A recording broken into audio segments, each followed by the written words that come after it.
أحمد الفيشاوي بيقول إن الفنان مش قدوة، هو دوره بس تسلية الناس. تعال أقولك إيه اللي حصل. أحمد الفيشاوي كان بيتكلم عن إن في ناس كتيرة قوي بتقول إن الفنانين دول هم قدوة ولازم يخلوا بالهم من كل أفعالهم والكلام ده كله. فأحمد الفيشاوي رد وقال لأ، مش كل الفنانين قدوة، والفنان أصلا مش قدوة، بالعكس هو دوره بس إن هو يسلي الناس.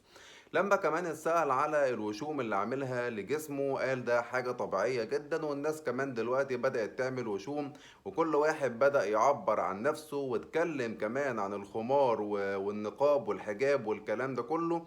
وقال ان الناس بدأت تفكهم يعني وتخلعهم، والناس بقوا حريين، ويعني بقى في حرية ويفكوا الحجاب والنقاب والكلام ده كله من غير ما يتكلموا كمان في حلال وحرام. انا بصراحة مش عارف هو ايه اللي دخله في القصة دي وايه اللي دخله في قصة حلال وحرام، مش بتاعته هو خالص. ولكن انتوا بقى قولوا لي وجهة نظركم في كومنتات، ايه رأيكم في الكلام اللي قاله احمد الفيشاوي؟